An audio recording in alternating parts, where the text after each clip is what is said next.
दोस्तों, एजुकेशन और टेक्नोलॉजी से रिलेटेड वीडियोस देखने के लिए दिए गए सब्सक्राइब बटन को दबाएं और लेटेस्ट वीडियोस नोटिफिकेशन के लिए बेल आइकन बटन को दबाना ना भूलें।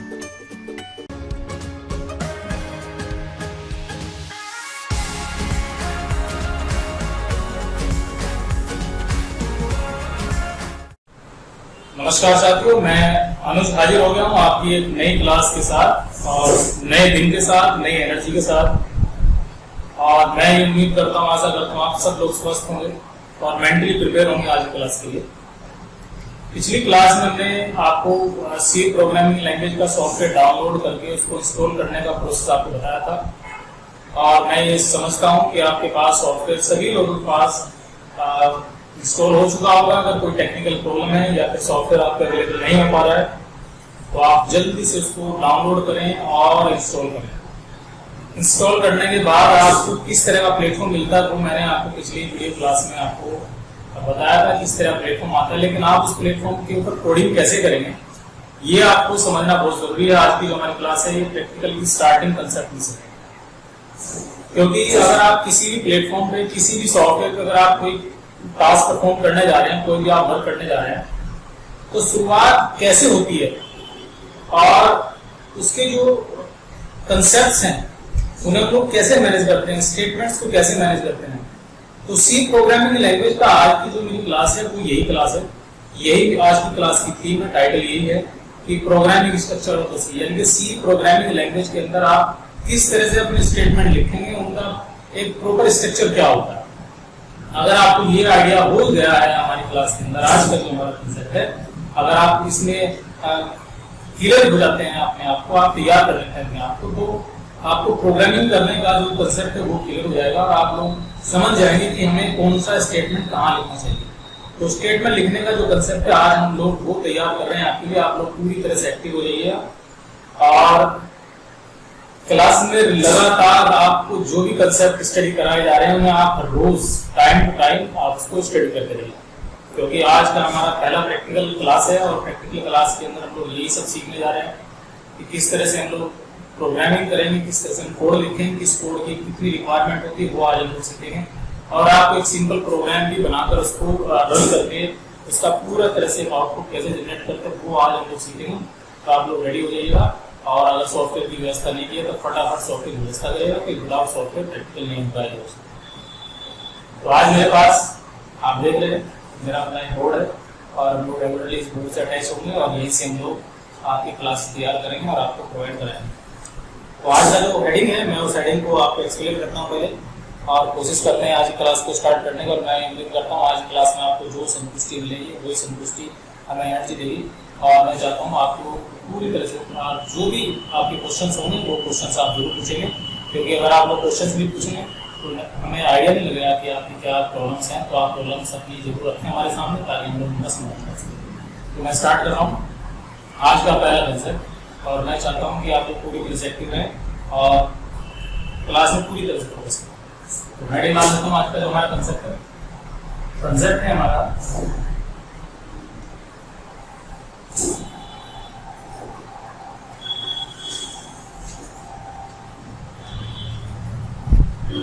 Programming structure of C language.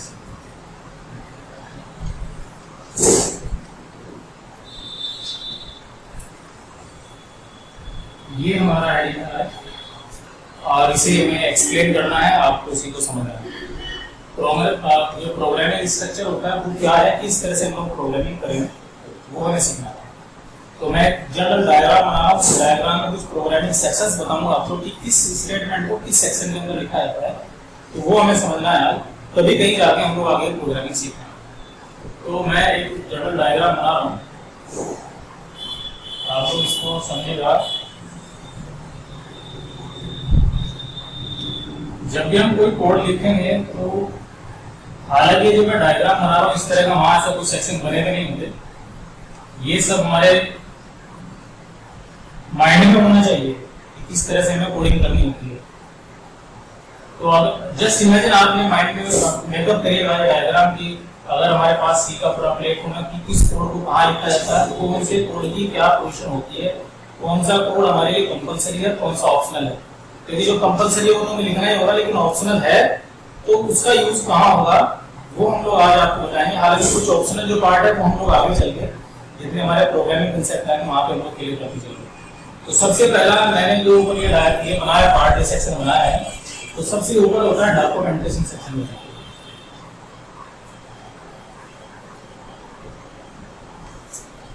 Documentation section के बाद ठीक नीचे जो होता है वो होता है लिंकिंग सेक्शन।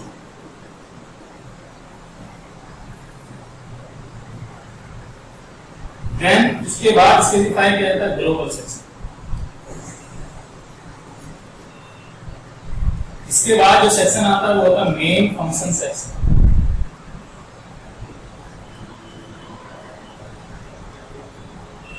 और सबसे लास्ट में होता है सब फंक्शन सेक्शन।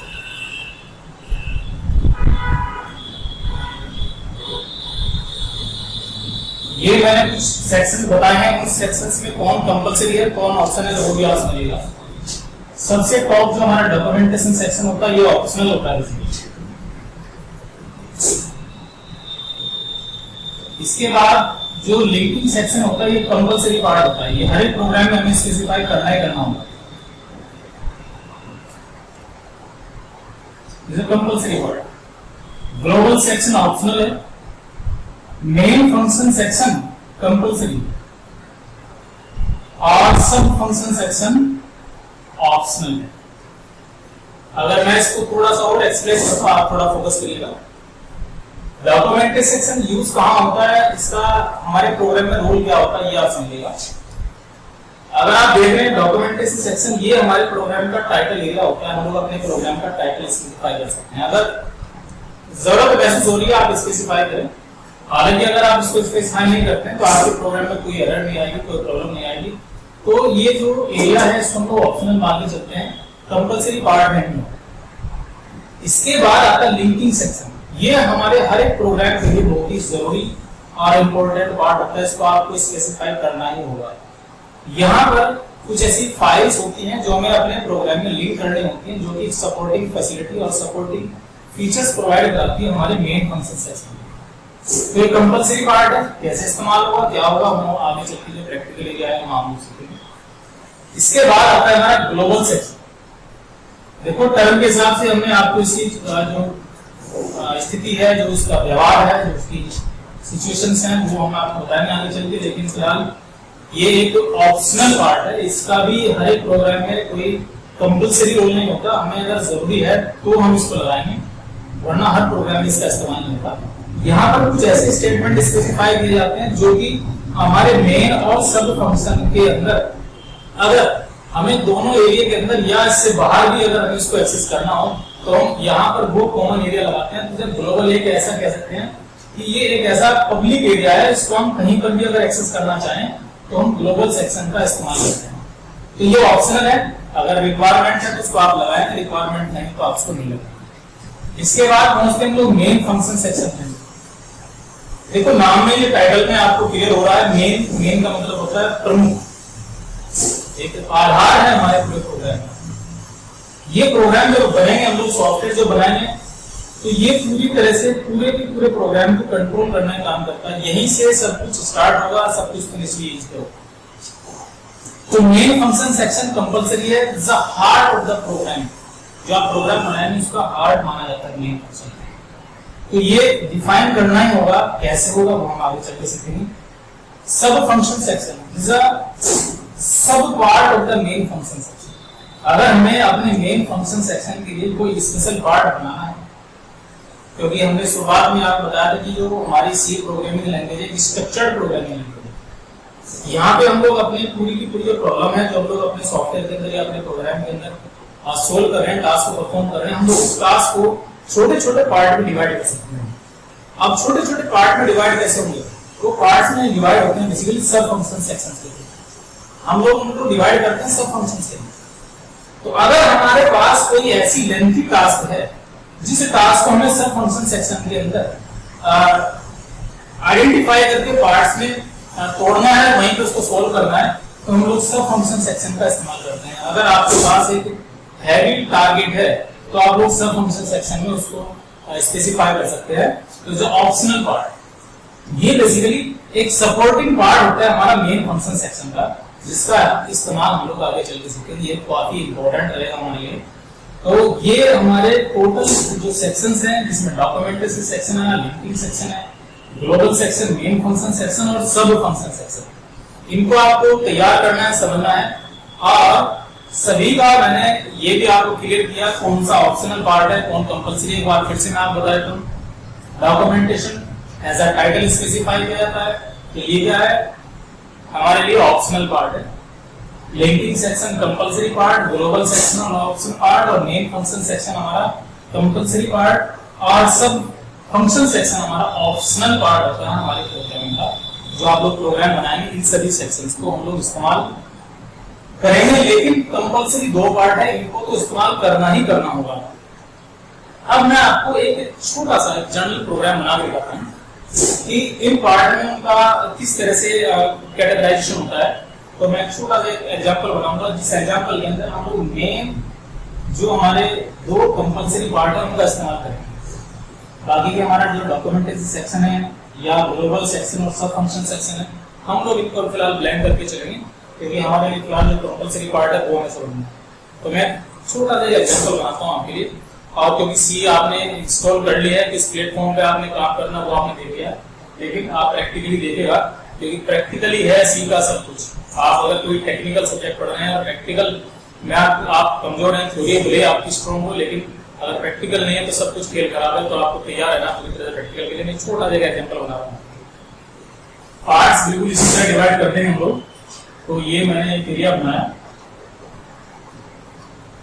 आपको अगर कोई प्रॉब्लम आएगी तो आपको क्वेश्चन जरूर पुटअप करना है। कैसे करना है तो आप जानते हैं। डॉक्यूमेंटेशन सेक्शन में ब्लैंक छोड़ देता हूँ, क्योंकि डॉक्यूमेंटेशन सेक्शन में इस्तेमाल नहीं करता। आप लोग अपने दिमाग में ऐसा कोई कीमत बनाना है कि ऐसी कोई लाइनें खींचेंगे, ऐसे कोई पार्ट मार्क बनाने पड़ेंगे, ऐसा कुछ नहीं होता। ये सिर्फ आपको क्लियर करने के लिए बताया जा रहा है कि हमें कौन सा एरिया कहाँ इस्तेमाल करना होता है। वहां पर तो आपको पूरा एक पेज मिलता है, पूरा सेक्शन मिल जाता है, तो आप लोग वहां पर अपने हिसाब से स्टेटमेंट स्पेसिफाई करते हैं। आपको ये आइडिया लग जाता है कि हमें कौन सा स्टेटमेंट किस ऑर्डर में लिखना है। तो ऑर्डरिंग सिस्टम आपको बता देंगे। लिंकिंग सेक्शन हम लोग इस्तेमाल करके दिखाएंगे। तो ध्यान दीजिएगा, एक चीज और समझिएगा। मैं आपको अभी कोड लिख के दिखा रहा हूँ, उसमें आपको हो सकता है कुछ कोड क्लियर ना हो, क्योंकि आपके लिए बिल्कुल टर्म अलग रहेंगे। लेकिन लिखते वक्त एक ध्यान रखिएगा, जब भी आप सी प्रोग्रामिंग लैंग्वेज में काम करें, स्पेशल फीचर बता रहा हूँ आपको, क्योंकि सी प्रोग्रामिंग लैंग्वेज है केस सेंसिटिव प्रोग्रामिंग लैंग्वेज। यहाँ पे आप जो भी टर्म लिखेंगे, स्मॉल और कैपिटल का पूरा खास रूल रहेगा। कहाँ स्मॉल इस्तेमाल करना, कहाँ कैपिटल इस्तेमाल करना, ये आपको समझना पड़ेगा। लेकिन मोस्टली 99% जो सी के अपने इंटरनल कंसेप्ट हैं, इंटरनल जो स्टेटमेंट्स हैं, वो सब हमारे स्मॉल लेटर्स में होते हैं। तो आपको स्मॉल लेटर इस्तेमाल करना है। तो ध्यान रखिएगा, C is a case sensitive programming language. Case sensitive होता है। कई जगह हम लोग ये फील करते हैं कि हम लोग स्मॉल लिखते हैं या कैपिटल लिखते हैं कि हमारे लिए कोई इशू नहीं, इशू है। सी के लिए बहुत बड़ा इशू है। तो आपको ये समझना है, आपको सब कुछ स्मॉल लेटर में लिखना है। कहाँ कैपिटलाइजेशन इस्तेमाल होगा, कहाँ कैपिटल आप इस्तेमाल कर पाएंगे, वो हम आपको क्लियर करेंगे। आपको मार्क्स समझना है। फिलहाल तो मैं जनरल एग्जाम्पल आपके लिए बनाऊंगा। तो डॉक्यूमेंटेशन सेक्शन मैंने ब्लैंक छोड़ा। इसके बाद हम लोग आए थे लिंकिंग पार्ट के अंदर। तो यहाँ मैं एक फाइल स्पेसिफाई कर रहा हूँ। एक मैंने हैश लगाया, आप समझिएगा इसका रोल क्या है, वो सब मैं आपको समझाऊंगा। हैश और इंक्लूड, इंक्लूड स्टेटमेंट है यहाँ पे INCLUDE इंक्लूड। और यहाँ मैंने conio.h इंक्लूड है हमारा, इसको आपको इसी तरह से स्पेसिफाई करना है। इसके बाद मैं एक फाइल कोड लगा लेता हूँ आपके लिए, हैश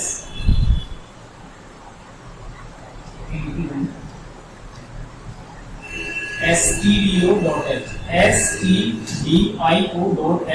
डॉट लगाना है और एच लिखना है। सब कुछ स्मॉल लेटर में। ये आप लोग एंगुलर ब्रैकेट जो देख रहे हैं, ये आपको इसी तरह स्पेसिफाई करना है, जिसे आप लोग ग्रेटर देन लेस देन में आप लगाते हैं। ये वही है ग्रेटर देन लेस देन वाला एंगुलर ब्रैकेट्स। तो यहाँ पर हम लोग अपने लिंकिंग सेक्शन को ऐसे डिफाइन करते हैं। इसके बाद का जो एरिया है ग्लोबल सेक्शन का, वो मैं ब्लैंक छोड़ देता हूँ। तो अभी हम लोग ग्लोबल सेक्शन इस्तेमाल नहीं करते। इसके बाद आता है हमारे पास मेन फंक्शन सेक्शन।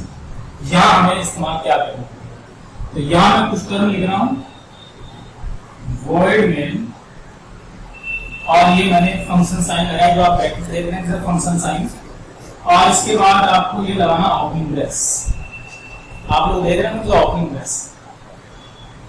इसके बाद यहां पर मैं एक स्टेटमेंट लिखता हूं जो कि हमारे लिए स्क्रीन को क्लियर करने के लिए इस्तेमाल किया जाता है, और उसकी वो क्या होता है CLR और SCR, क्लियर स्क्रीन।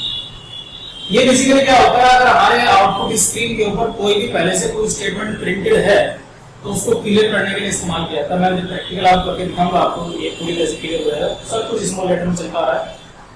और यहां आप देख रहे हैं वॉइड मेन के बाद मैंने ये ब्रैकेट सिंबल लगाया function sign, it is called as a function sign. CLR SCR के बाद मैंने यहाँ पे ये दो ब्रैकेट्स लगाए थे, फंक्शन साइन ये आपको लगानी है, और वॉइड मेन के बाद हमने थोड़ा स्पेस छोड़ा है, और उसके बाद यहाँ पर ये जिसे आप मजला पोस्टर बोलते हैं, ओपनिंग ब्रेस यहाँ बोला जाता है, तो आपको ये लगाना है। यहाँ से हमारा ये समझ जाएगा मेन फंक्शन स्टार्ट हो चुका है, और CLR SCR आपको लिखना है। ये आप इस तरह समझिएगा कंपल्सरी पार्ट, क्योंकि आपको लिखना ही लिखना है प्रोग्राम के अंदर, ये दोनों लाइन लिखनी होती है, ये सब कुछ लिखना होता है, इनका रोल क्या है मैं आपको बताऊंगा। CLR SCR के बाद यहाँ देखिए सेमीकोलन लगाया, सेमीकोलन का अपना रोल होता है, अगर कोई भी लाइन फिनिश करनी होती है तो हमें सेमीकोलन लिखना होता है, सीखेंगे। इसके बाद मैं एक स्टेटमेंट और लिखता हूँ प्रिंटफ, सब कुछ स्मॉल लेटर में है, और डबल इन्वर्टेड कॉमा मैंने सपोज यहाँ लिखा हेलो माय इंडिया। इस तरह से मैंने एक मैसेज बनाया, double inverted comma close, bracket close और सेमीकोलन, देखिए हमारा लाइन कंप्लीट हो गई है। और इसके बाद मैं एक स्टेटमेंट और लिखता हूँ गेट ch, इसका रोल क्या होता है इसका पता है, सेमीकोलन लगाना है हर स्टेटमेंट के बाद। हमारे को हमने फंक्शन साइन लगाया, और ये प्रिंटफ हमने क्लोज किया है, और डबल इन्वर्टेड कॉमा क्लोज किया है, गेट ch लिखा, सेमीकोलन लगाया हमने टाइम के बाद, और ये ओपनिंग ब्रेस था, ये हमारा क्लोजिंग ब्रेस है, ये मैंने यहाँ ओपनिंग और यहाँ क्लोजिंग।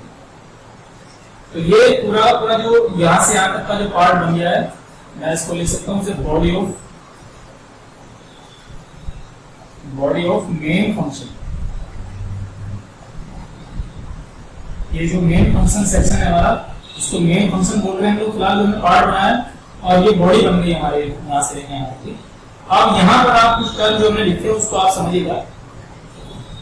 वॉइड मेन आपको हर एक प्रोग्राम के अंदर अपने फंक्शन का नाम बिल्कुल ऐसे लिखना, void main is a pre defined name of the main function, आपको ऐसे लिखना बिल्कुल। फंक्शन साइन हमने बताया, ओपनिंग क्लोजिंग ब्रेस के बारे में बताया, CLR SCR स्क्रीन क्लियर करने के लिए आ गया। उसके बाद हमारा printer is a output function, ये आपको आउटपुट देता है, स्क्रीन के ऊपर जो भी कुछ प्रिंट करना है वो आप प्रिंटर फंक्शन से करते हैं। इसके बाद हमने यहाँ क्या लिखा है, डबल इन्वर्टेड कॉमा लिखा हमने हेलो माय इंडिया, लेकिन एक आप ध्यान दे जाओ एक चीज, यहाँ मैंने H कैपिटल लिखा, M कैपिटल लिखा और I कैपिटल लिखा। ये बेसिकली एक मैसेज है जो मैं अपने लिए लिख रहा हूं अपनी स्क्रीन पे, तो ये स्टेटमेंट प्रीडिफाइन नहीं है, सी ने नहीं दिया, ये मैं दे रहा हूं। तो जब अपने लिए जो हम लोग आउटपुट डिसाइड कर रहे हैं तो वो हम लोग कैसे लिख सकते हैं, स्मॉल में लिखेंगे तो स्मॉल प्रिंट हो जाएगा, कैपिटल में लिखेंगे कैपिटल प्रिंट हो जाएगा। लेकिन सी के अपने स्टेटमेंट, ये सब सी के अपने स्टेटमेंट है, वॉइड मेन सी के लाइब्रेरी के स्टेटमेंट है, और ये जो लिखा है ये सब सी के अपने स्टेटमेंट है, तो वो सब कुछ स्मॉल लेटर में हम लोग लिख रहे हैं। और हेलो माय इंडिया ये मैसेज है जो कि स्क्रीन प्रिंट हो गया। अगला गेट ch क्या है, बेसिकली ये एक इंडियन प्रोग्रामर्स का जुगाड़ समझिएगा। हालांकि इसका जो यूज होता है वो एक कैरेक्टर इनपुट करने का होता है, जो आप कीबोर्ड से एक कैरेक्टर आप इनपुट करते हैं। यहाँ देखो नेम है गेट ch, एक कैरेक्टर कीबोर्ड से इनपुट कराता है, कोई भी एलिमेंट हो सकता है, कैरेक्टर भी मैं बोलूंगा एलिमेंट बोलूंगा, आप चाहे कोई भी नंबर आप इनपुट करेगा, कैरेक्टर इनपुट करेगा, कुछ भी आप कोई भी एलिमेंट आप कोई भी एक्शन देंगे तो ये तब तक आपके प्रोग्राम को होल्ड करके रखेगा जब तक कि आप कोई की प्रेस नहीं करेंगे कीबोर्ड से।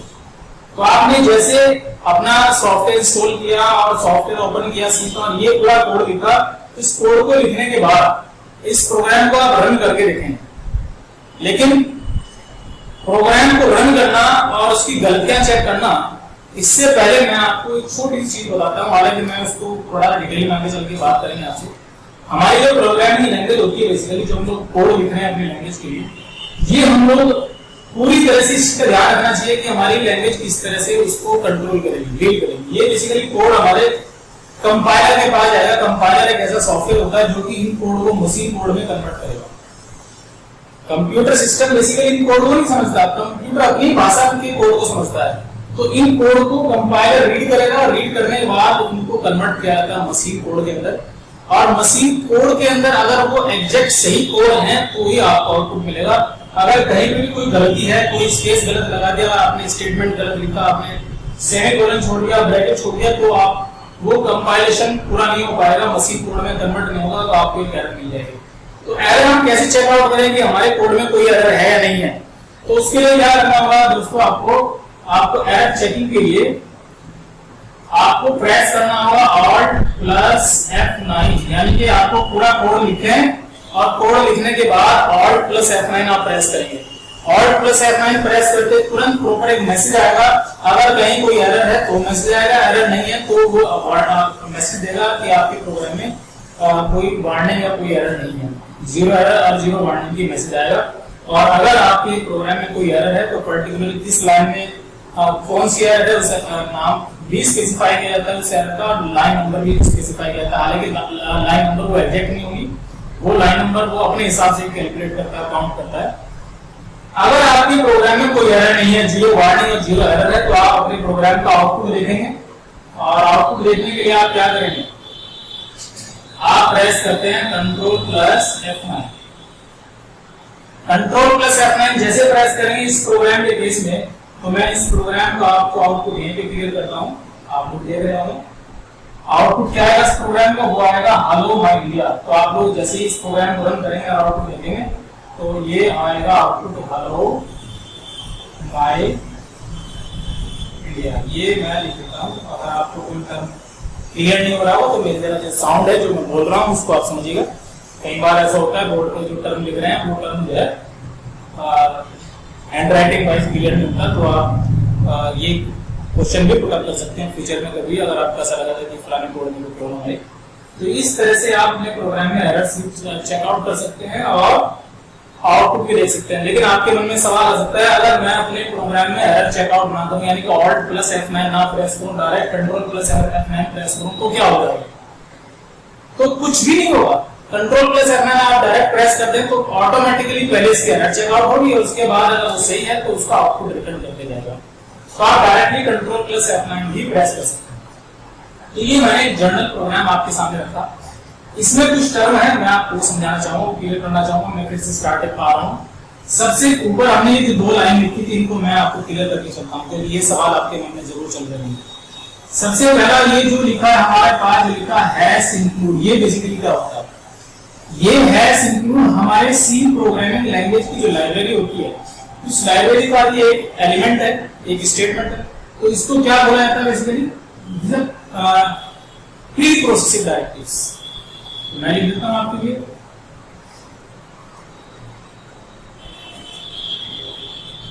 Pre processing directives. इसका काम क्या है, रोल क्या है बेसिकली इसका? ये जो हमारी Ponyo और स्टूडियो जो आप इस तरह की आप फाइल देख रहे हैं, यहाँ जो लिखा हमने Ponyo.h और studio.h, ये क्या है? ये हमारे सी की लाइब्रेरी के इंटरनल हेडर फाइल्स हैं। हेडर फाइल्स, और हेडर फाइल्स क्या होती है? Header file is a collection of pre defined functions. Header files क्या होती है? Collection of pre defined functions, यानी कि सी के अपने जो इंटरनल फंक्शंस होते हैं वो सब होते हैं हमारे हेडर फाइल्स के अंदर। तो हमने अपने प्रोग्राम के अंदर जब भी कोई फंक्शन इस्तेमाल करते हैं तो नेचुरली उसे सपोर्ट जरूर चाहिएगी, यानी कि उसका एग्जीक्यूशन पार्ट कहां से मिलेगा, वो कैसे वर्क करेगा, वो हेडर फाइल को हमें लिंक करना पड़ेगा अपने इस प्रोग्राम से। जैसे आप देख रहे हैं CLR printf get session यहाँ लिखा है, तो ये प्रीडिफाइंड फंक्शंस हैं हमारे जो सी की लाइब्रेरी से हमने इस्तेमाल किए। लेकिन इनकी सपोर्ट कौन करेगा? Ponyo और स्टूडियो हमारी हेडर फाइल करेंगे। लेकिन इस हेडर फाइल में कौन से फंक्शन होते हैं आज मैं इस क्लास में डिस्कस नहीं करूंगा, वो अगले हम लोग क्लास के अंदर डिस्कस करेंगे। तो जब लिंकिंग फंक्शन, जब लिंकिंग सेक्शन, तो लिंकिंग सेक्शन क्यों कहते हैं इस सेक्शन को? इसीलिए कहते हैं क्योंकि ये जो हेडर फाइल हमारी जो इंटरनल बनी हुई है इनके अंदर जो फंक्शन है वो फंक्शन यहाँ कैसे वर्क करेंगे, बाय यूजिंग हेडर फाइल्स। तो हेडर फाइल को यहाँ इस प्रोग्राम में एक्सेस करने के लिए हम लोग प्री प्रोसेसिंग डायरेक्टिव्स का इस्तेमाल करते हैं। ये प्री प्रोसेसिंग डायरेक्टिव तभी वर्क करेगी जब हमारी ये हेडर फाइल्स यहाँ पर लिंक करेंगे। तो हेडर फाइल हमने इस तरह लिंक की, एसटीडी और कोनियो की फुल फॉर्म पे आप देखिएगा, मैं लिख देता हूँ आपके लिए। ये जो कोनियो है, बेसिकली कोनियो का मतलब होता है कंसोल इनपुट आउटपुट। अगर हम लोग एसटीडी देख रहे हैं, एसटीडी फुल फॉर्म होती है हमारी या स्टैंडर्ड इनपुट आउटपुट। अगर कोई टर्म क्लियर नहीं होगा तो आप आवाज को समझें। Conio means console input output और STD means standard input output. और जो डॉट एच है, डॉट एच एक्सटेंशन होता है हेडर फाइल, जो हमारी हेडर फाइल है इनका एक्सटेंशन होता है, डॉट एच एक्सटेंशन कहलाता है बेसिकली। तो इस तरह से हमें अपना प्रोग्राम बनाना है। और प्रोग्राम को आप अगर सेव करना चाहेंगे, इस प्रोग्राम को बनाना है तो अगर आप सेव करना चाहेंगे तो सेव की जो शॉर्टकट की होती है वो होती है F2। आप F2 जैसे प्रेस करेंगे तो सेव वाली विंडो खुल जाएगी। हालांकि आप लोग ऊपर जो हमारा मेन्यू होता है, फाइल मेन्यू, वहां क्लिक करके आप सेव कर सकते हैं। सॉफ्टवेयर में सब कुछ फैसिलिटी होती है, लेकिन आप अगर डायरेक्ट F2 प्रेस करेंगे तो F2 प्रेस करते सेव वाली विंडो खुल जाएगी। अपनी फाइल का नाम टाइप करेंगे और सेव वाले बटन क्लिक करके अपनी फाइल को सेव कर सकते हैं, ताकि आप फ्यूचर में उस फाइल को दोबारा एक्सेस कर सकें। तो जनरल जो कंसेप्ट्स हैं हमारे प्रोग्रामिंग लैंग्वेज के, जो हमें किस तरह से अपना सेक्शंस को समझना है, वो मैंने आज आपको क्लियर किया। आप इस तरह से प्रोग्राम बनाएं और उसको फिर आप एरर चेक आउट करके उसका आउटपुट आप चेक करके देखें। और मैं आपको इसको प्रैक्टिकली भी टेस्ट करके दिखाता हूँ। आप लोग बने रहना फिलहाल क्लास के अंदर, छोड़ के नहीं भागना की क्लास को होगी। आप ये समझने लगे क्लास पूरी होगी, अभी क्लास पूरी नहीं है। मैं आपको प्रैक्टिकली रन करके दिखाता हूँ ताकि आपको समझ में आए किस तरह से आप बनते हैं। ठीक है, चलिए रेडी हैं आप प्रैक्टिकल के लिए?